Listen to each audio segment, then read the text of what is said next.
Ok, donc bonjour à tous, bienvenue pour ce nouveau webinaire de l'USTV. Donc, alors avant d'attaquer les webinaires, le webinaire à proprement parler, une petite annonce là, donc du 17 au 19 novembre, les journées verts de l'USTV sont organisées à Rennes. Donc, ça va être l'occasion enfin de se retrouver tous ensemble. Donc, n'hésitez pas à vous inscrire, hein. Le programme scientifique est évidemment très, très intéressant et on peut compter sur nos collègues et amis rennais pour avoir prévu de faire de ce moment un moment convivial et festif. Donc, voilà, les inscriptions sont ouvertes et vous pouvez y accéder via le site notamment de l'USTV.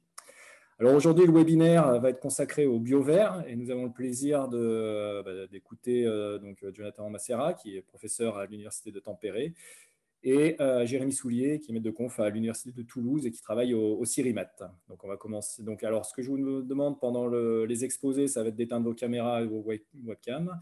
Et toutes les questions peuvent être posées par le chat et après, je les poserai à la fin. Donc, les exposés vont faire à peu près 2 fois 25 minutes. Donc, on aura une dizaine de minutes à la fin pour le temps d'interaction. Voilà, donc Jonathan, je te laisse la parole pour démarrer. Merci beaucoup. Tout d'abord, bonjour à tous et merci à Wilfried pour l'invitation. Donc aujourd'hui, comme le titre l'indique, je vais discuter un petit peu des vers silicatés, des vers bioactifs silicatés, en quoi ils sont bénéfiques dans le cadre de la reconstruction osseuse, mais aussi quelles sont leurs limites.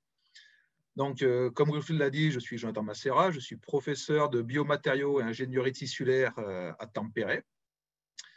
Et comme je pense que pas tout le monde connaît bien la Finlande, je vais vous montrer un petit peu. Donc, Helsinki est ici et Tampere est ici. Donc, on est au nord-ouest de la capitale. Et vous avez une photo ici de Tampere sous la neige, neige qui ne devrait pas tarder à arriver. Donc, pourquoi étudier le verre en tant que biomatériau? Donc, si on remonte un petit peu, un peu dans le passé, initialement, les chercheurs et surtout les chirurgiens pensaient qu'un bon biomatériau devait être inerte. Et on sait que on est capable, avec du verre, de fabriquer des matériaux qui sont complètement inertes. Donc, par exemple, ici, on voit une structure purement SiO2 qui est extrêmement stable, qui ne se dissolvera pas dans n'importe quel milieu aqueux et qui donc gardera ses propriétés à long terme. On sait aussi qu'on peut modifier la structure du verre pour avoir un verre qui fond à plus basse température ou pour modifier ses propriétés et pour aussi modifier ses vitesses de dissolution dans des milieux aqueux. Alors ici, on a un verre qui contient un petit peu de sodium, du calcium et du magnésium. Alors c'est un verre qui reste très stable, mais qui, si on regarde à des très longs temps d'immersion, commencera à relarguer certains ions. C'est seulement en 1970 que Larry Hench a eu l'idée, la brillante idée, de modifier totalement la composition d'un verre silicaté en diminuant autant que possible la teneur en silicone, en silica, et en ajoutant autant que possible du calcium, du sodium et aussi du phosphate pour créer une organisation qui soit complètement déstructurée, dépolymérisée, et qui se dissout dans un milieu aqueux. Donc, l'avantage du verre, à comparer d'autres matériaux comme les polymères ou comme les métaux, c'est qu'à partir du verre, on peut créer des matériaux qui sont très stables ou des matériaux qui vont se dissoudre très rapidement dans des milieux aqueux et qui vont avoir des propriétés bioactives dont on va discuter un tout petit peu plus tard. Donc, aujourd'hui, les principaux verres bioactifs qui sont commercialement disponibles et qui sont utilisés en clinique, on a le verre 45S5, qui est le verre de Larry Hench. Et pour les verriers, vous avez remarqué que la composition est tout le temps écrite en masse % et pas en mol %. Donc, ce verre a été développé par Larry Hench. C'est le premier verre bioactif qui a été développé. Et ensuite, peu de temps après, le verre S53P4, dont je dois mentionner ici, car il a été fabriqué en Finlande, donc à l'université de Turku, et qui est aussi un verre bioactif. Où est-ce que l'on retrouve ces verres dans le champ médical? Ça peut être assez surprenant, mais on les retrouve dans du dentifrice, par exemple. Donc, si par exemple vous achetez le dentifrice Sensodyne Repair and Protect, il contient des microparticules de verre 45S5.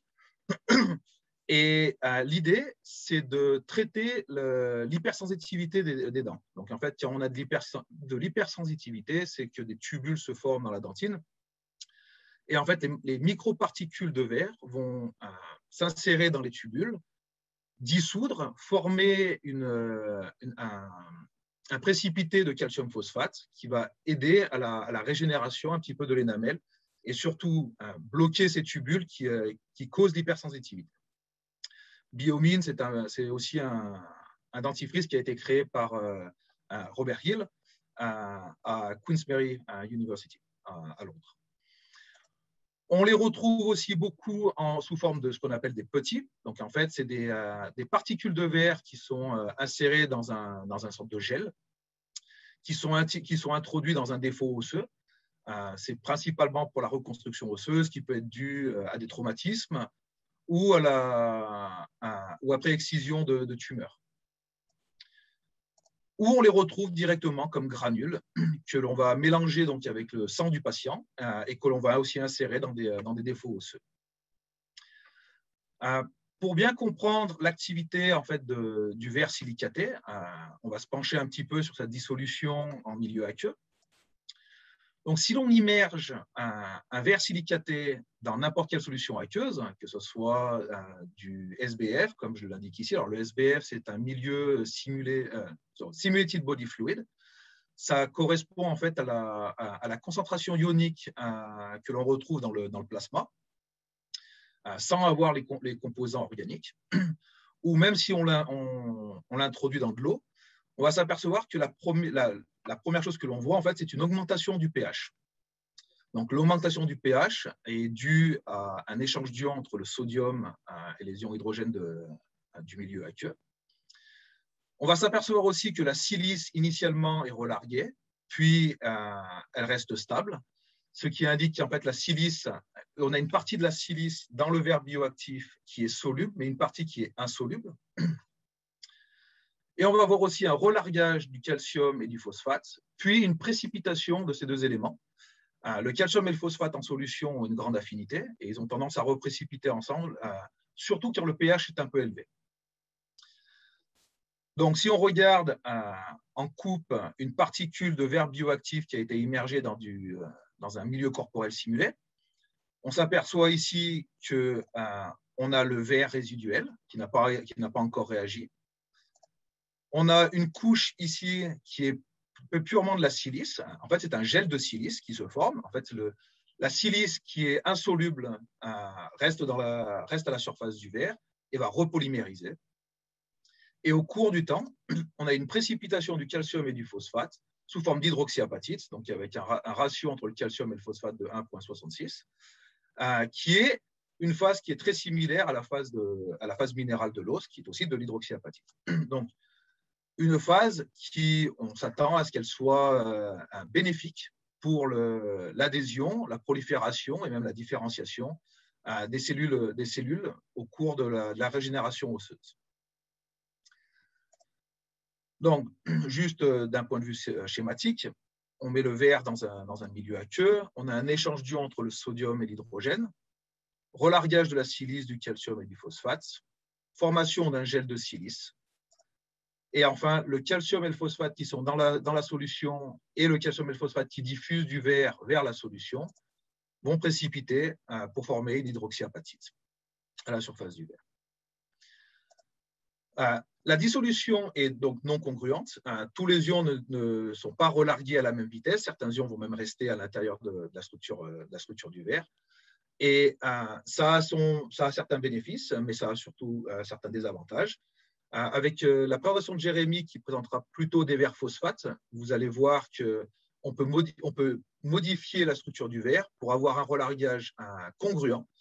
L'avantage du relargage congruent, c'est donc de contrôler la dissolution des ions, qui, dans le cas d'un verre non congruent, où on a un profil de dissolution, on a un relargage rapide des ions initialement, puis le relargage des ions va ralentir jusqu'à saturer. Donc, Larry Hench, dans les premières années où il a étudié le verre bioactif, a très bien expliqué le mécanisme de dissolution d'un verre silicaté dans n'importe quelle solution aqueuse.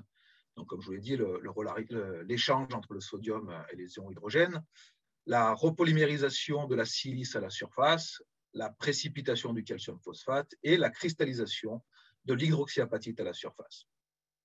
Si on pousse un petit peu plus loin, après on aura l'absorption des protéines, l'action des macrophages, l'adhésion des cellules souches, la différenciation des cellules souches, la formation de la matrice cellulaire, la cristallisation et finalement la formation d'un nouveau tissu osseux. Le gros avantage du verre à comparer d'autres céramiques ou de métaux ou de polymères, c'est que, et comme vous le savez tous, on peut introduire dans la matrice verrière tous les ions qu'on veut. Je pense que depuis le temps, on a plus ou moins testé tous les ions du tableau périodique. Et ça a un réel bénéfice pour créer des matériaux, des biomatériaux qui soient spécifiques aux patients.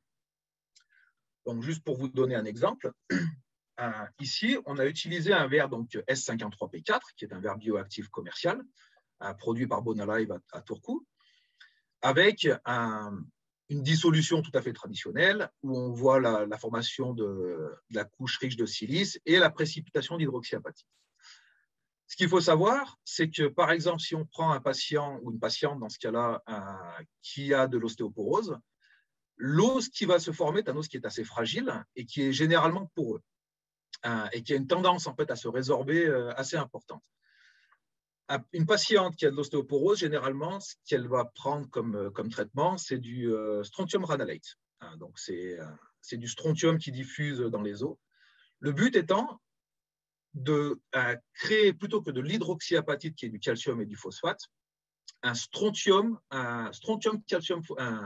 de strontium calcium phosphate. Donc, le strontium étant un peu plus gros, il va créer une hydroxyapatite qui est beaucoup plus dense, qui est moins amène de dissoudre par l'action des ostéoclastes et qui donc sera mécaniquement beaucoup plus stable.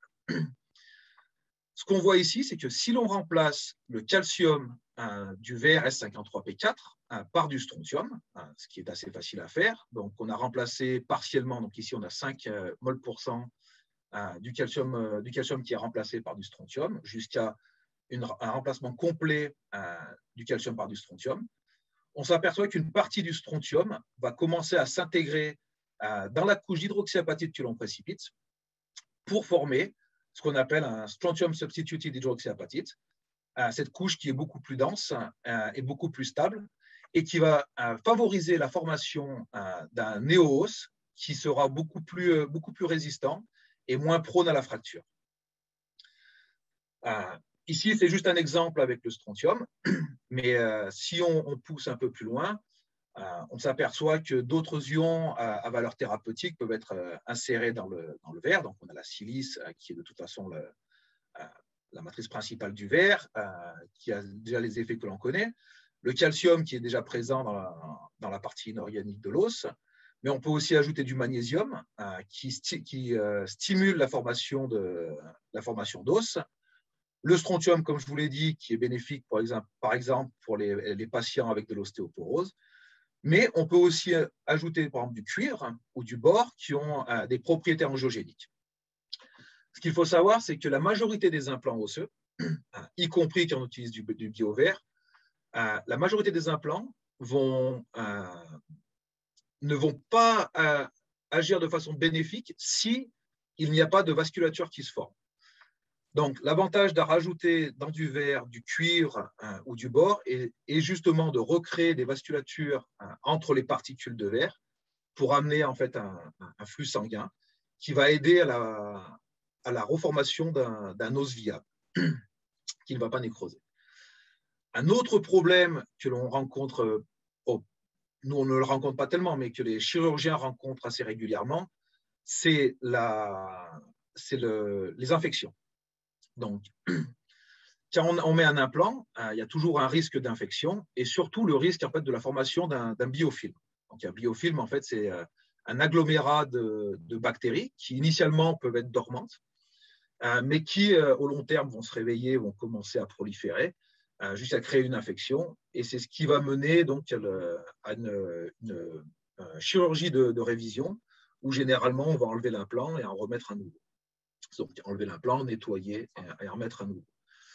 L'avantage du verre bioactif, comme je vous l'ai dit, c'est qu'il augmente le pH. L'avantage d'augmenter le pH, c'est que déjà, par l'augmentation du pH, on peut prévenir la multiplication des bactéries. Donc, en fait, ça va, le bio-verre en lui-même, soit le verre S53P4 ou le verre 45S5, ont prouvé qu'il diminue le risque d'infection de l'implant. Mais dans des cas bien particuliers où le patient est plus à même à développer des infections, par exemple pour un patient qui subit une chimiothérapie ou une radiothérapie en même temps que l'implant est posé, on peut préférer utiliser par exemple du bore, du cuivre ou même de l'argent, qui ont aussi un aspect antimicrobial. C'est-à-dire que le relargage de ces ions au contact va casser ou va pénétrer la membrane des bactéries et tuer les bactéries. Alors, c'est un point qui est assez important parce que, donc au niveau européen, l'Association des chirurgiens prédit qu'en 2050, il y aura plus de patients qui mourront dus à des infections et donc à des bactéries qui sont résistantes à tous les antibiotiques qui sont accessibles aujourd'hui, que tous les cancers réunis. Donc, l'avantage d'utiliser en fait un échange ionique pour tuer les bactéries est bénéfique, car les bactéries ne peuvent pas devenir résistantes à une attaque ionique. Donc, il y a énormément de recherches qui sont faites aujourd'hui sur des verres bioactifs chargés avec des ions à caractère antimicrobial pour justement prévenir les infections d'implants. Comme je vous l'ai montré, la plupart des verres bioactifs qui sont utilisés médicalement, qui sont utilisés dans le champ médical, sont utilisés sous forme de poudre, qui sont soit des microparticules, comme dans le cas des dentifrices, soit des particules qui sont de l'ordre du millimètre, qui sont utilisées comme particules pour la régénération osseuse.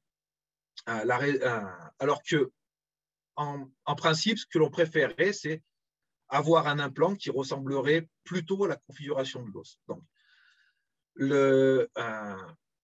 les propriétés idéales pour un implant seraient donc en fait ce qu'on appelle un scaffold, en fait une structure poreuse en 3D, qui soit biocompatible, qui puisse agir comme un template où les cellules vont grandir en 3 dimensions et reconstruire l'os dans le volume et pas seulement à la surface, qui précipiterait d'hydroxyapatite, qui pourrait être un bon substrat pour l'adhésion des cellules et leur différenciation dans le temps, mais qui aussi aurait des propriétés mécaniques qui soient assez proches du tissu à réparer et qui soient faciles à fabriquer.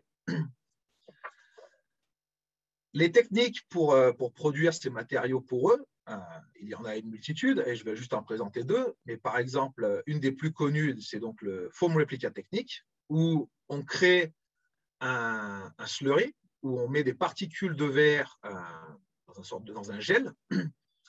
On prend une sorte d'éponge, donc ici c'est du polyuréthane, qu'on va immerger dans ce slurry, on va l'imprégner, et ensuite, par traitement thermique, on va brûler en fait le polyuréthane, le faire partir, et on va friter le verre pour avoir une structure poreuse qui ressemble en fait à l'éponge. C'est une technique qui est assez répandue avec ses avantages et ses inconvénients. L'avantage étant que la porosité est très grande, on a une porosité qui est de l'ordre de 90%, comme pour l'os. Le désavantage étant que les propriétés mécaniques sont généralement très faibles. Ce qu'on peut aussi faire, c'est de l'impression 3D, où ici, on peut contrôler beaucoup mieux la porosité, être sûr que tous les pores sont assez grands et les interconnexions entre les pores soient assez grands pour que les fluides, mais aussi les cellules, puissent pénétrer dans la structure et reconstruire l'os en 3 dimensions. Quel est le problème avec les verres silicatés? Pourquoi on les utilise seulement en poudre? Eh bien, le problème, c'est leur cristallisation.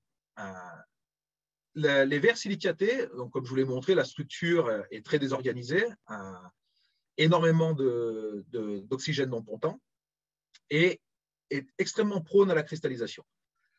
Donc, dès qu'on essaye de tirer des fibres ou si on essaye de faire un scaffold, une structure poreuse 3D où il faut friter le matériau, généralement, on va avoir un problème de cristallisation. Et on va voir l'impact de la cristallisation, que ce soit sur le fritage ou sur les propriétés de bioactivité.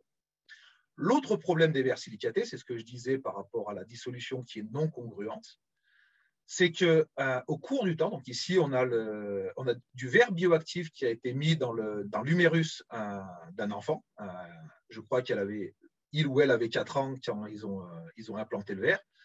Et 14 ans après l'implantation, on s'aperçoit que le verre est encore présent au site d'implantation. Alors, en soi, ce n'est pas un problème parce que les propriétés mécaniques de l'os ne sont pas altérées, mais c'est toujours un peu embêtant de dire à un patient qu'il gardera des traces de l'implant ad vitam aeternam. La raison pour laquelle le verre est encore présent 14 ans après, c'est justement dû au fait que la dissolution du verre silicaté est non congruente.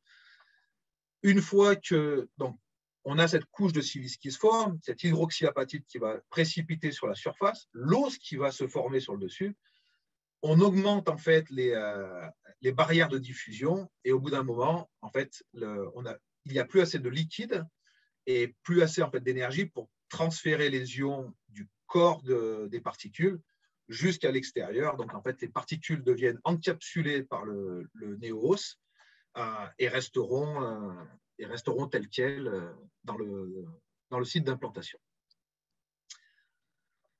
Maintenant, je vais me concentrer un peu plus sur la cristallisation, qui est en fait le réel problème sur pourquoi on n'arrive pas à former des structures en 3 dimensions. Donc, si on regarde donc, la DTA d'un verre bioactif, on s'aperçoit qu'ici on a le TG, on a le pic de cristallisation et on s'aperçoit que le domaine sur lequel on peut travailler pour essayer de le friter est très très faible. On s'aperçoit aussi en faisant du hot stage macroscopique que la densification du verre ne se fait pas vraiment dans le domaine où on pourrait travailler, elle se fait plutôt à haute température. Et donc, ce qu'il se passe, c'est que quand on chauffe le verre pour le friter, on a de la cristallisation qui apparaît. Et la cristallisation va partiellement empêcher le fritage des particules. Donc, ce qui est déjà un problème. Ici, je vais mettre une petite parenthèse. Faites très attention quand vous regardez des papiers sur la cristallisation des verres bioactifs. Souvent, on vous dira, ou vous lirez glass and glass ceramic scaffolds. En utilisant des verres comme le 45S5 ou le S53P4, attention, même si c'est écrit que c'est des glaces céramiques, ce ne sont pas des glaces céramiques. La cristallisation n'est pas contrôlée. La phase qui cristallise n'est pas contrôlée. Et comme vous l'avez vu dans des webinaires passés, une vitrocéramique, la cristallisation de la phase secondaire doit être contrôlée. On doit pouvoir contrôler sa taille, sa composition et sa densité. Le second problème, c'est que si on immerge un verre qui est partiellement cristallisé et qui, malheureusement, cristallise par la surface, si on l'immerge dans une solution aqueuse, on arrive encore à peu près à former une phase silice riche, mais on n'a plus de précipitation de l'hydroxyapatite. Si on regarde l'étude qui avait été faite par Oscar Peitel et Larry Hench il y a déjà un moment, je crois que c'était en 1996, si je me souviens bien, ils ont cristallisé un verre 45S5 et ils ont regardé la bioactivité en fonction du taux de cristallisation. Et on s'aperçoit que quand on a plus de 40% du verre 45S5 qui est cristallisé, on perd quasiment toute la bioactivité. Donc, cristalliser de façon non contrôlée un verre bioactif va amener à la perte de la bioactivité du matériau. Fort heureusement, on peut modifier la structure du verre en utilisant par exemple des verres borosilicatés. Les verres borosilicatés ont tendance à friter beaucoup plus facilement sans induire trop de cristallisation. On peut rajouter, comme ici, du magnésium ou ici du strontium, qui vont aussi favoriser les propriétés de viscosité et qui vont nous permettre de former, comme ici, un scaffold par porogène, ou ici un verre qui a été imprimé par impression 3D, sans avoir une cristallisation qui soit significative.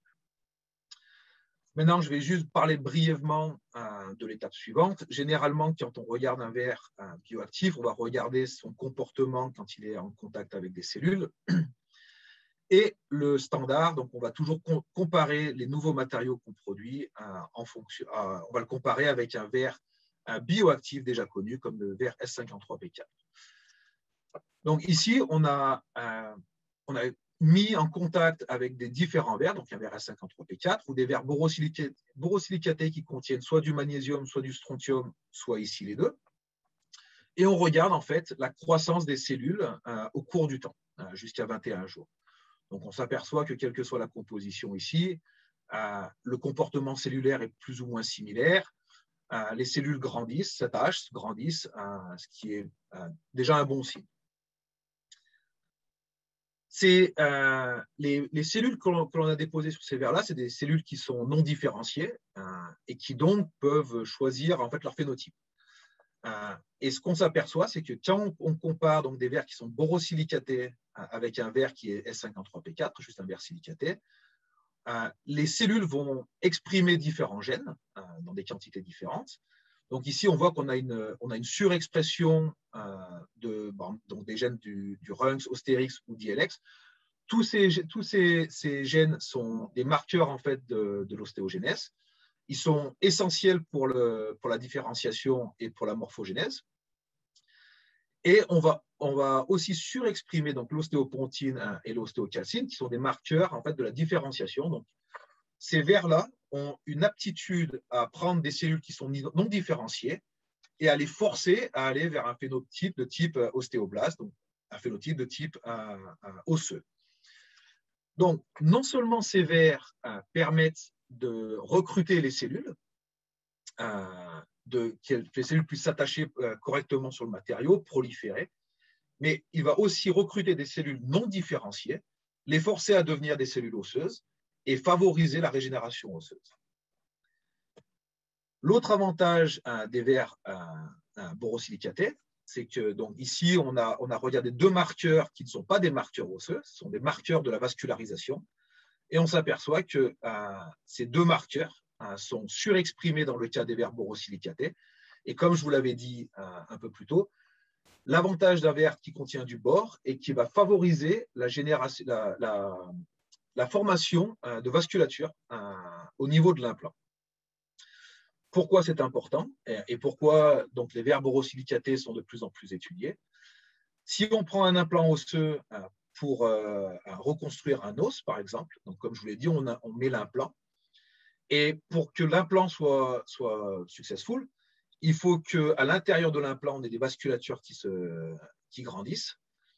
Le verre borosilicaté nous permet de créer ces vasculatures et donc en fait, d'avoir un os viable qui se reconstruit.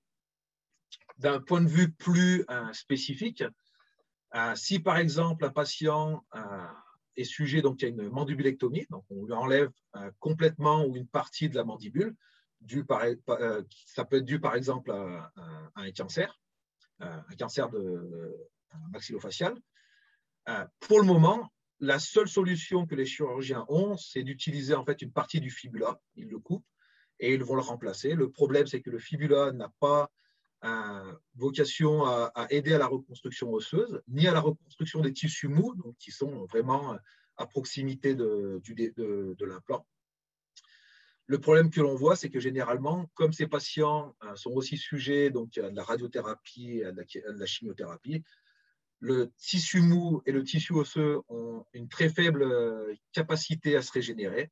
Ils vont nécroser et donc en fait, ils vont perdre une partie des tissus mous et une partie du tissu osseux. L'avantage d'utiliser un verre bioactif ou un verre borosilicaté, c'est que pour toutes ces applications qui sont vraiment à l'interface de l'os et du tissu mou, on peut non seulement traiter la partie osseuse et favoriser la régénération osseuse, mais aussi traiter la partie tissu mou et favoriser le maintien ou la régénération des tissus mous. En conclusion, il y a des verres et des vitrocéramiques qui sont utilisés dans le champ médical. On en retrouve donc sous forme de scaffold de nos jours, donc, principalement pour la reconstruction osseuse. Une application que je n'ai pas traitée, mais qui est très importante, c'est les nanofibres de borate qui ont été produits par Mosai aux États-Unis, qui, eux, sont spécifiquement pour la reconstruction des tissus mous. Donc, par exemple, ici, un patient avec une plaie qui est due en fait, à du diabète et qui ne se fermait pas avec tous les moyens accessibles à l'époque. Ils ont essayé ensuite les nanofibres de borate et la dissolution des nanofibres de borate permet la reconstruction des tissus mous. Dans les dentifrices, pour traiter l'hypersensitivité, on les retrouve beaucoup dans le renforcement de matrices polymériques, donc en phase secondaire, non seulement pour renforcer le polymère, mais aussi pour relarguer des ions qui seront bénéfiques à la reconstruction de tissus. Comme coating sur des implants métalliques ou sur des implants céramiques, pour favoriser la reconstruction de l'os et la stabilité mécanique de l'implant au cours du temps. Ou dans le cas des vitrocéramiques, l'application la plus populaire, donc c'est les vitrocéramiques à base de leucite par Vivaudan pour les implants dentaires. Voilà. J'espère que la présentation vous a plu. Si vous avez des questions, n'hésitez pas et je serai ravi d'y répondre. Ok, merci Jonathan. Alors donc les questions, on les posera à la fin. Donc n'hésitez pas à les poser via le chat et je les reposerai. Donc maintenant, on va écouter Jérémy Soulier sur la partie donc plutôt phosphate.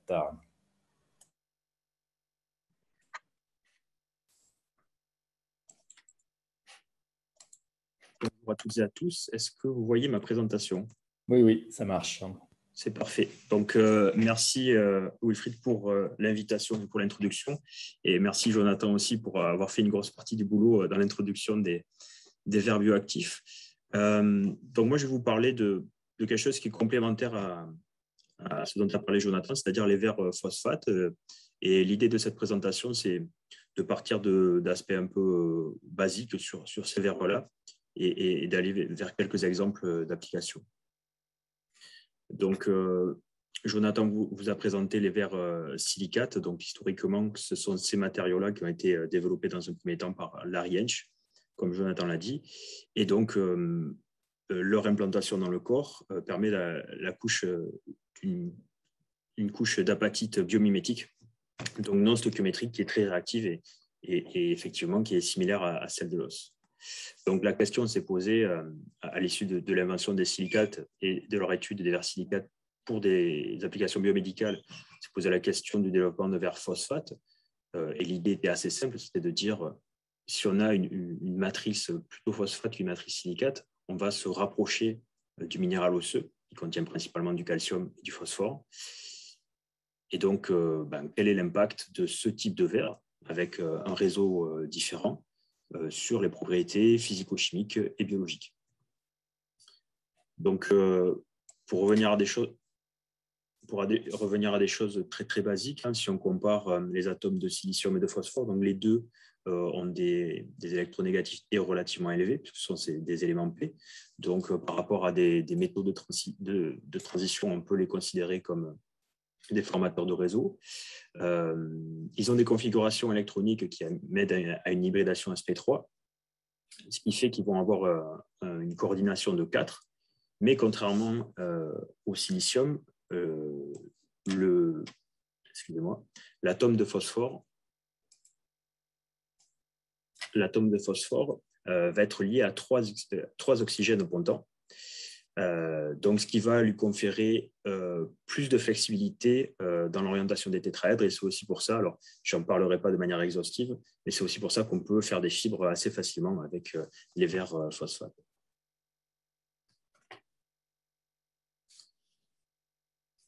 juste pour resituer un peu les choses, hein, je vais prendre le cas hypothétique d'un ver binaire CaO-P2O5.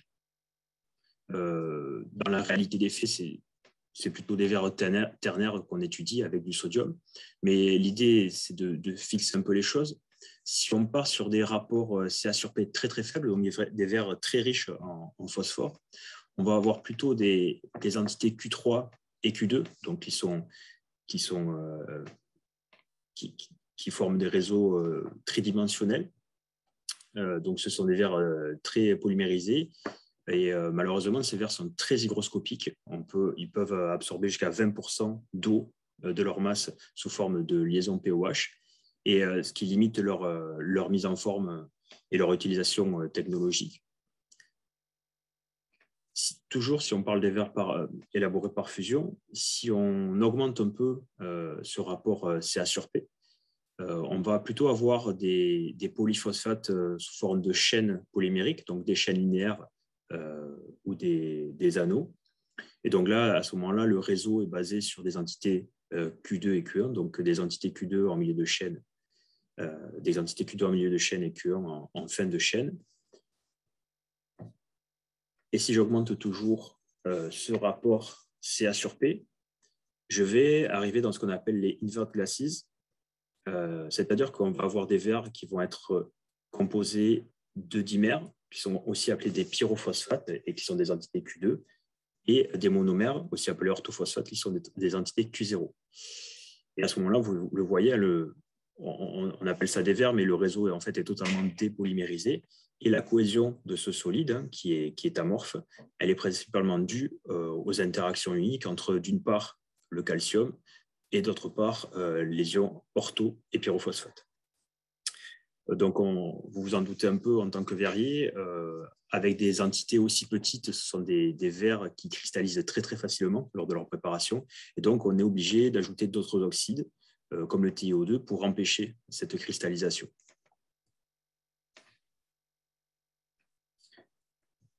Si on regarde de manière générale toute cette famille de vers phosphates, hein, donc c'est ce que je disais précédemment. Dans les études, on considère plutôt des vers ternaires, P2O5, CaO, Na2O. Leur durabilité, elle augmente avec le ratio Ca sur P. Donc ça, c'est, comme le présentait Jonathan tout à l'heure, c'est testé dans différents milieux. Ça peut être de l'eau acidifiée, du SBF. Donc ça veut dire qu'on va contrôler la dégradation. Et comme le disait Jonathan, ici, on peut avoir une dégradation congruente suivant le ratio Ca sur P qu'on met. Je ne rentrerai pas dans le détail des mécanismes de dégradation, mais globalement, il y a des échanges ioniques. Hein. Tout à l'heure, on parlait d'augmentation, de diminution du pH avec des échanges entre des protons et du sodium. Bien sûr, il y a des hydrolyses, des liaisons POP.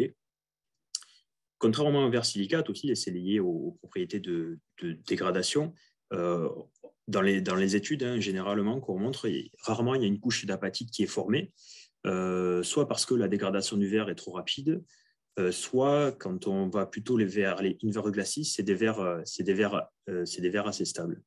Et par ailleurs, on n'a pas cette couche de gel qu'on évoquait tout à l'heure. C'est un gel de silice poreux dans lequel on peut créer des sursaturations locales qui vont favoriser cette formation de couche d'apatite. Et donc ici, on n'a pas cette couche de gel.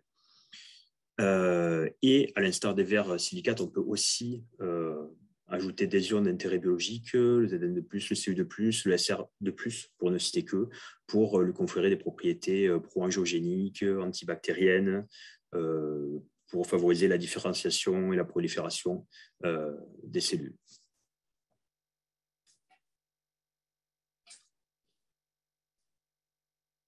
Dans la suite de cette présentation, la question qu'on va se poser, c'est est-ce qu'on peut obtenir des effets de synergie pour améliorer les propriétés de ces matériaux et toujours comme ça a été évoqué tout à l'heure, hein, parce que c'est notre Graal à tous, hein, quand on fait des matériaux pour la santé, c'est faire des matériaux sur mesure.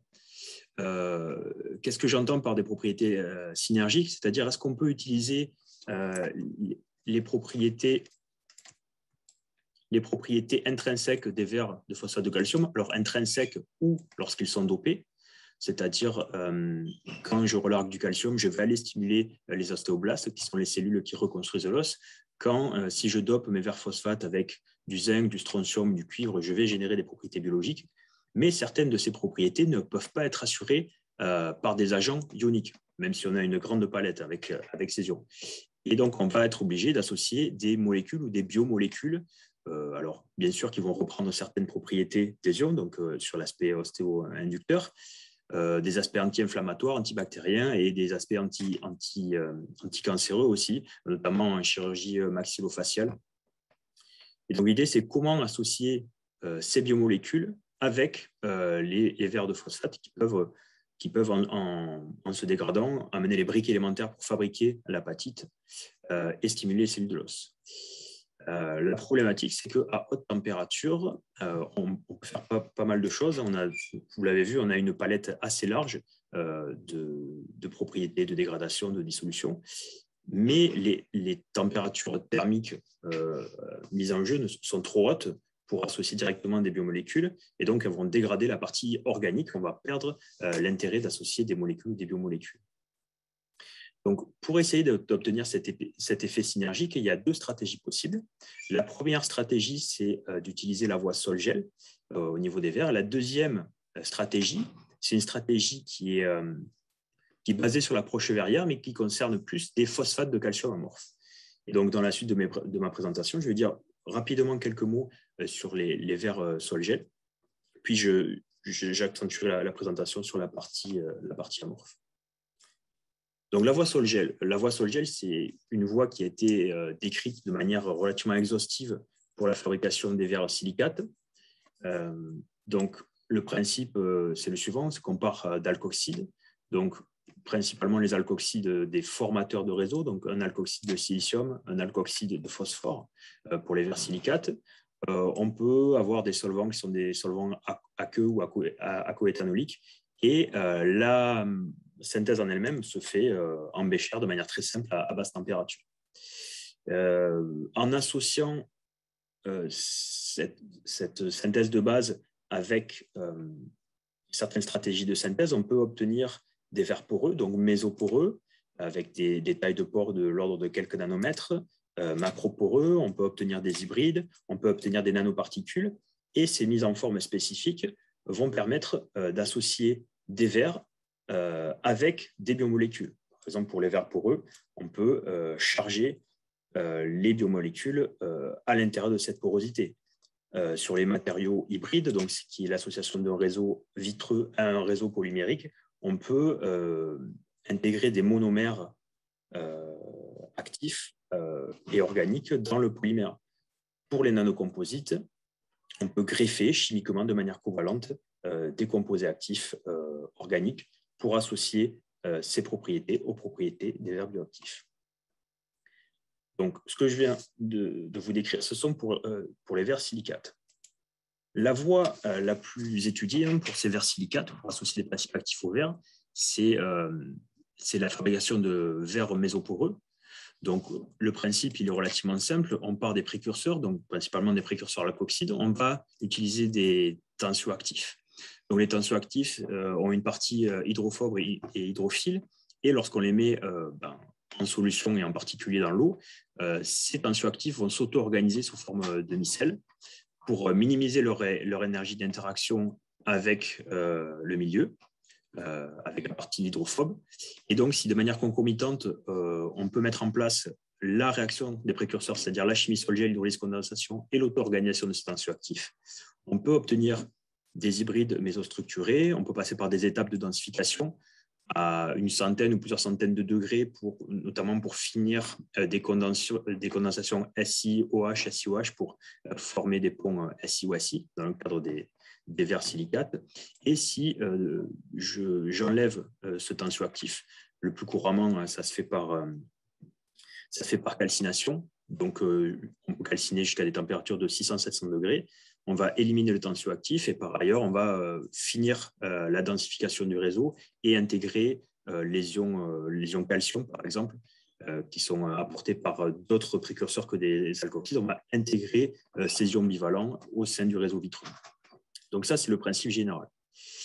Là où ça commence à devenir intéressant, c'est que l'étude de ces verres phosphates mésoporeux par voie sol-gel, elle est très très récente et à ma connaissance, il n'y a que 2 articles donc, qui ont été développés par la même personne. C'est Daniel Acarta qui a développé ces 2 articles. Donc, c'est des synthèses sol-gel avec des précurseurs alkoxides qui sont designés spécifiquement pour avoir les propriétés de réactivité en solution pour mener à ces matériaux sans cristallisation. Donc, c'est des précurseurs qui sont un peu chers, avec un tensioactif qui est le pluronique, quelque chose qui est connu. Et ces matériaux, alors on dit que le sol-gel, c'est à basse température. Bien sûr, comparé à la fusion, c'est à basse température, puisque la température maximale de calcination qui est utilisée, c'est 300 degrés. Néanmoins, on voit bien qu'on ne peut pas directement utiliser les biomolécules, et que les biomolécules vont être chargées dans ce matériau à post-synthèse. Donc ça marche, hein, même s'il n'y a que 2 publications, c'est très, très récent, c'est des choses qui marchent. C'est des matériaux qui sont très beaux au niveau de la preuve de concept, au niveau de l'application. Donc vous l'aurez compris, hein, par rapport aux verres à silicate, les verres phosphates sont beaucoup moins développés. Alors on a une compréhension un peu moins fine des mécanismes, hein, qui progressent, et d'un point de vue commercial, bien sûr, c'est bien moins développé que les verres silicates, et en particulier ces verres mésoporeux, hein, qui sont des matériaux très intéressants, que ce soit pour les silicates ou les phosphates. Le coût de production de ces matériaux, hein, fait que pour l'instant, c'est très étudié à l'échelle du laboratoire. Alors, d'une part parce que tout n'est pas compris encore, mais aussi du fait des coûts de production qui sont associés aux précurseurs. Et donc l'idée, comme je le disais, l'idée finale, donc là on est vraiment en amont, hein, on n'est pas au plus proche de l'application comme ce qu'a pu montrer Jonathan tout à l'heure. L'idée finale, c'est vraiment de mettre des molécules, quelles qu'elles soient, hein, à l'intérieur de cette porosité. Donc ça, c'est la première grande voie pour associer molécules actives avec les ions actifs des verres phosphates, c'est-à-dire calcium et phosphate, donc les ions constitutifs plus des dopants. C'est la première voie pour associer dopage ionique, et on peut dire dopage moléculaire. Une autre voie, c'est la fabrication de phosphate de calcium amorphe. Donc, comme son nom ne l'indique pas, c'est une stratégie qui est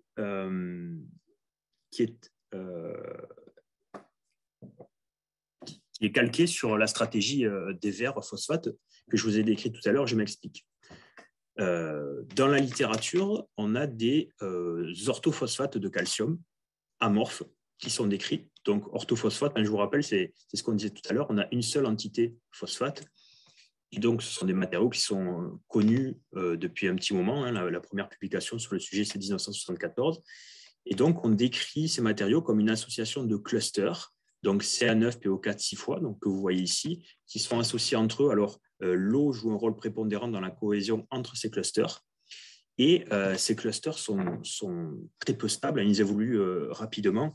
C'est ce qui a été dit dans la première présentation. On cherche à avoir des matériaux qui sont métastables et réactifs lorsqu'on les met en solution ou dans le corps pour évoluer vers l'apatite. Donc vous voyez qu'ici, on a du calcium, des phosphates, et si on a quelque chose qui est amorphe et métastable, on va évoluer rapidement vers l'apatite, qui est la phase minérale de l'os.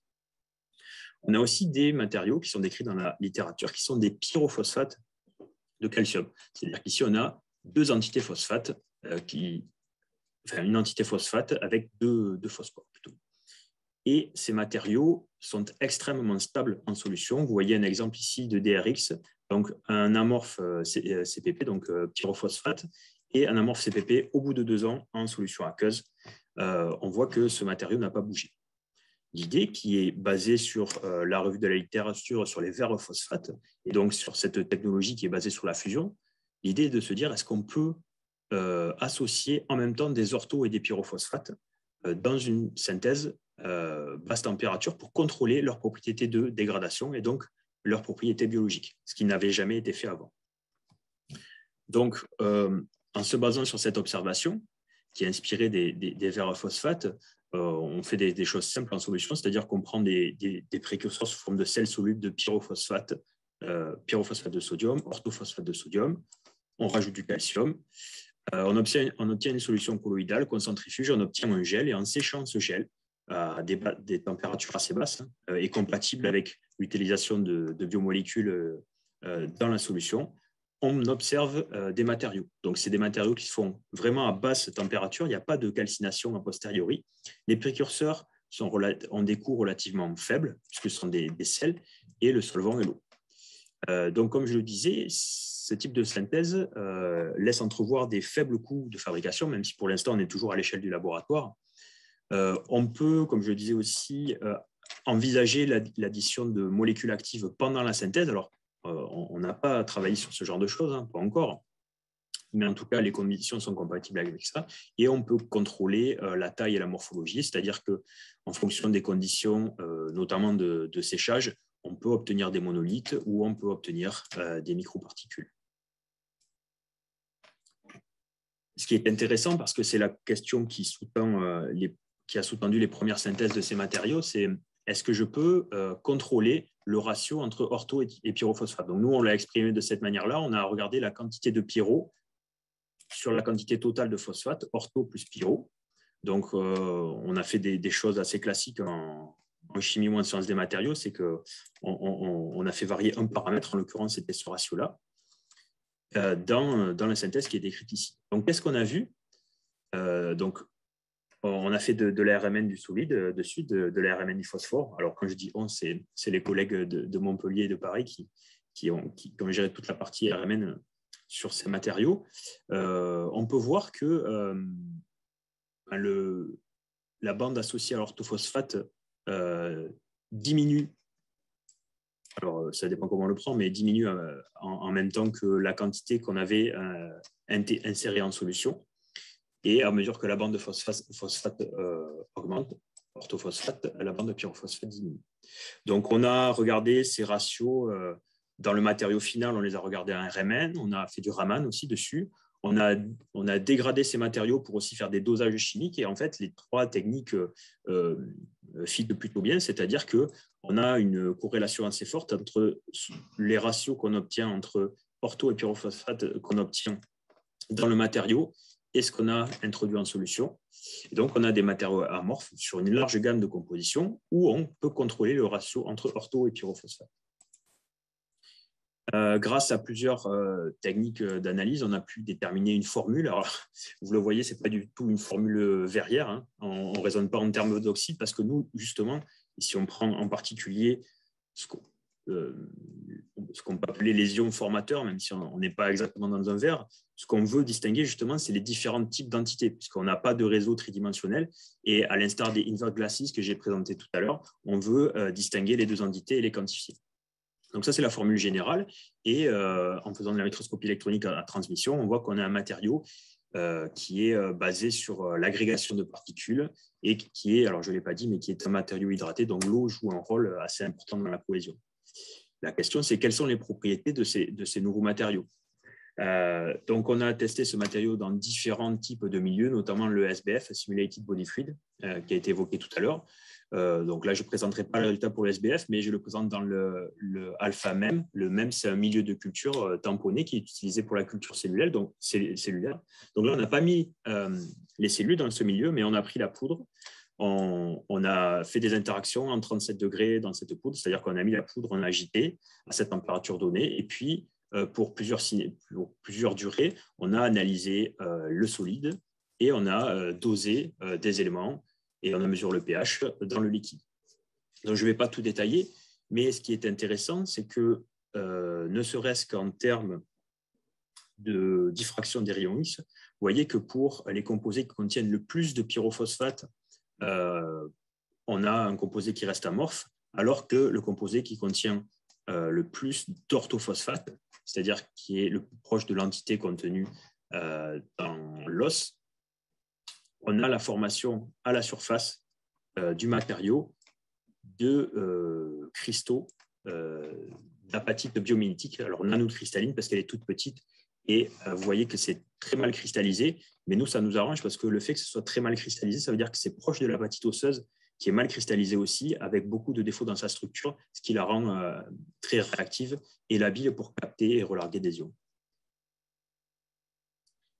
On est allé un peu plus loin, on a regardé des alcalines phosphatases, qui sont des enzymes contenues dans la membrane de certaines cellules de l'os. Donc, si on fait des interactions en solution avec le matériau qui contient le plus d'orthophosphate et des alcalines phosphatases, on a supposé que dans le corps humain, ces alcalines phosphatases sont responsables de l'hydrolyse des ions pyrophosphate. Et donc, en présence d'eau, ces pyrophosphates vont être hydrolysés en orthophosphate. Donc, on suppose que si, comme je l'ai montré tout à l'heure, on arrive à contrôler le ratio entre ortho et pyrophosphate, en considérant que ces enzymes dégradent ces matériaux, si on contrôle le ratio entre ortho et pyrophosphate, on va pouvoir contrôler la dégradation. La première chose à faire, c'était de voir si notre hypothèse était bonne. Et effectivement, si on met juste du tris, alors le tris, c'est un milieu tamponné assez simple, on peut mettre soit du tris tout seul, soit du tris avec de l'ALP, qui est l'alcaline phosphatase, et vous voyez en rouge que les concentrations en calcium et en phosphore relarguées dans le milieu sont bien plus importantes en présence de l'enzyme, ce qui signifie que cette enzyme a un réel effet sur la dégradation du matériau, a priori via l'hydrolyse des POP. J'ai juste 2 diapositives de biologie très très rapides. Pour reprendre ce que disait Jonathan, la première chose qu'on fait quand on veut tester des matériaux, c'est qu'on va faire des tests cellulaires pour des raisons de mécanisme, pour essayer de décorréler toutes les influences, aussi pour des raisons économiques et éthiques, pour ne pas implanter ça chez le petit animal directement. Et donc, on va tester des cellules qu'on appelle HBMSC. Ce sont des lignées cellulaires qui sont testées de manière très, très commune pour tester la cytotoxicité. Donc, pour la cytotoxicité, on va regarder la viabilité cellulaire et l'activité métabolique. En gros, c'est ce que les cellules sont mortes ou pas. Et pour ça, en fait, on va doser des biomolécules qui sont des marqueurs de la viabilité cellulaire, de l'activité métabolique. Et globalement, si on est au-dessus de 70%, c'est des valeurs qui sont déterminées et fixées par les biologistes, on a une viabilité cellulaire et de l'activité métabolique. Et donc, les collègues de Bordeaux, du laboratoire Biotis, ont aussi fait des tests dead live, où, comme vous pouvez le voir, les cellules marquées en vert sont des cellules vivantes qui adhèrent au matériau, et en rouge ici sont les cellules mortes. Donc, on a un matériau qui est cytocompatible, ce qui est la première étape pour un premier matériau pour pouvoir le tester. Les collègues biologistes de Paris ont aussi fait des tests d'implantation chez le petit animal. En l'occurrence, ce sont des rats. Et donc, ils ont testé des poudres de nos vers dans un défaut critique, qui est le défaut de la calvaria. C'est un défaut qui se situe dans le crâne du rat. Donc, c'est un défaut artificiel qui est créé dans l'os. Et donc, la poudre est implantée. Et à plusieurs temps, on peut faire du micro-CT, c'est-à-dire de la tomographie par rayon X et de l'histologie.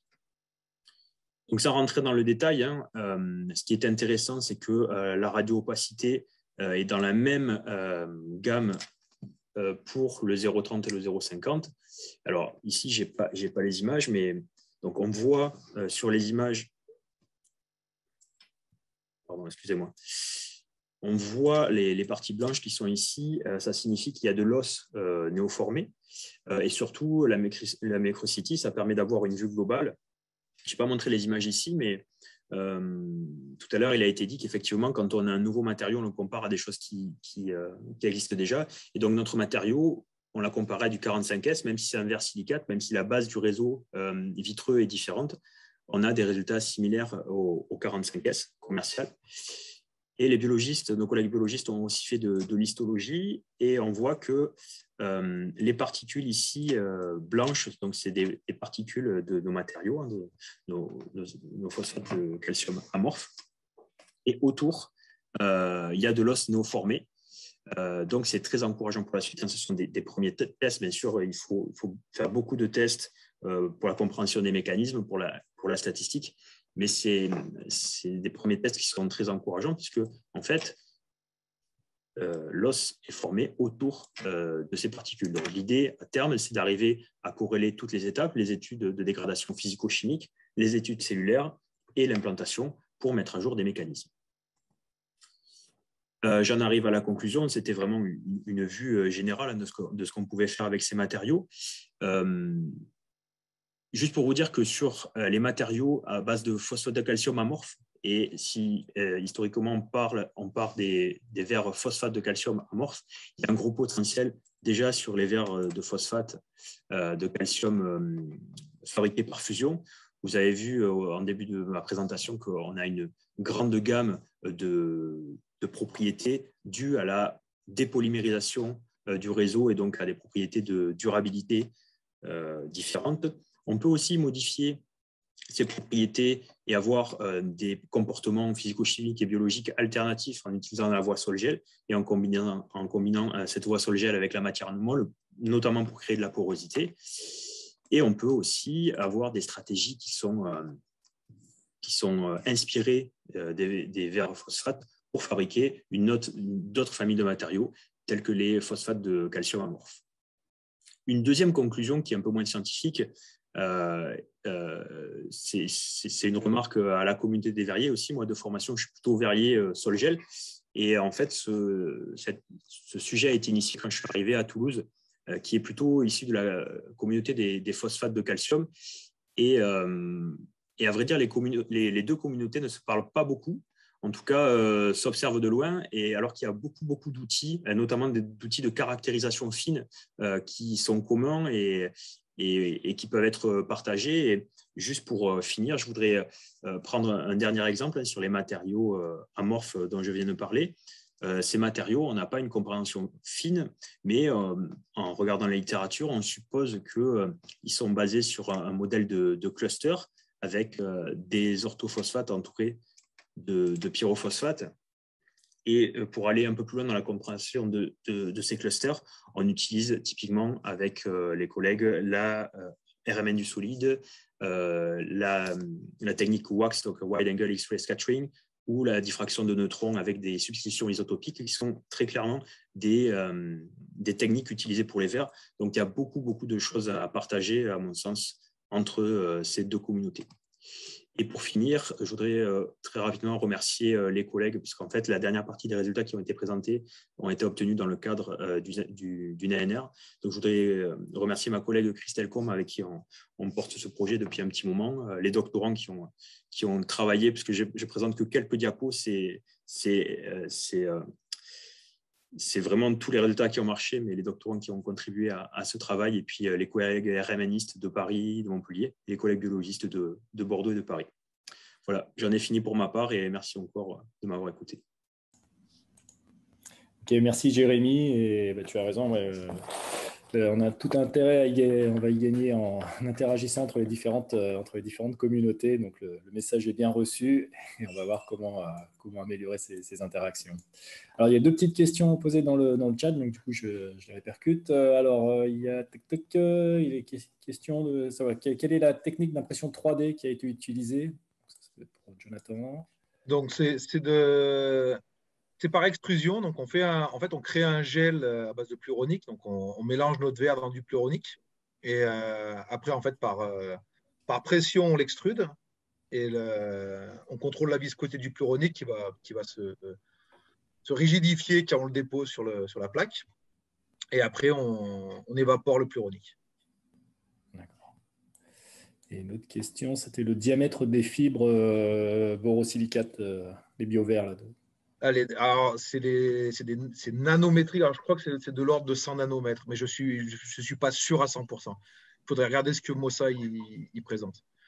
La seule chose que je me rappelle, c'est que quand on le touche, en fait, ça ressemble à du… comment ça s'appelle en français? La barbe à papa. D'accord.